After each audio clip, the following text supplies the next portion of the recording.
এখন আমি আছি স্কুলের পেছনে, এই যে আমাদের স্কুল, আর এটা হচ্ছে স্কুলের একদম পেছনটা, যেখানটা আমি শুধু জানলা দিয়ে দেখতাম। এখানে আমি জোরে কথা বলতে পারি কারণ কেউ শুনবে না। আর এই যে বিস্তর জলভূমি আর কি, জলকর বলা হয় এগুলোকে, জলকর মানে কর দিয়ে এরকম এখানে মাছ চাষ করা হয় জলের মধ্যে। আর আমি এখানটায় এই মানে 2 বছর প্রায় হতে গেল আমি এখানে আছি। 2 বছরের প্রথম আমি এখানে এসেছি, আর খুব ভালো লাগছে আমার। এরকম পরিবেশ খুব ভালো লাগে। কথাটাকে আমি আসতে বলছি, বুঝতে পারছি না আসতে বলছি কিনা।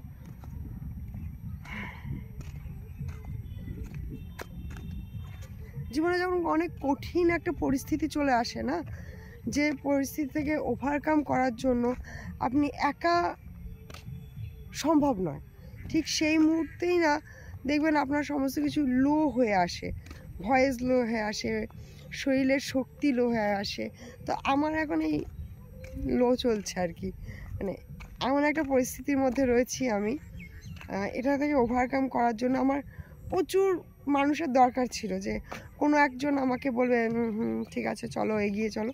তো এইখানে ঠিক আছে এগিয়ে চলো মানুষটা নেই, আর আমি চাইও না কাউকে বলতে, কারণ অনেক বলেছি, কোনো লাভ হয় না। নীরব হয়ে যাওয়াটাই এখন সব থেকে বেটার অপশান।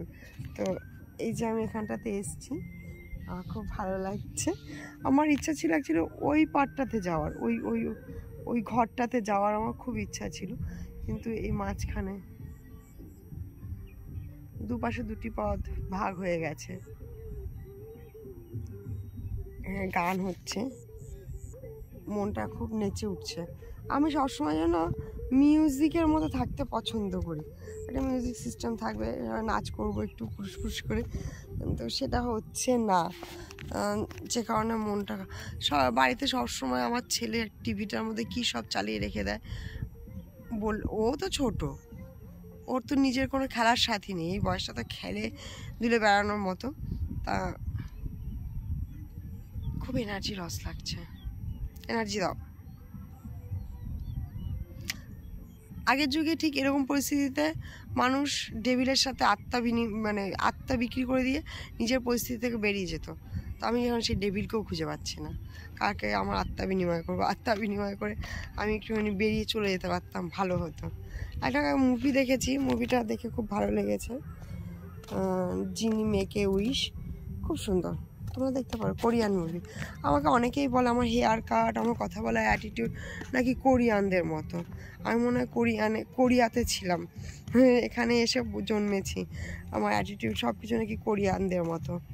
আমি কোরিয়ায় চলে যাব আবার, আমার পাসপোর্ট আছে, কিন্তু কোরিয়ায় যাওয়ার মতো কারণ পাচ্ছি না।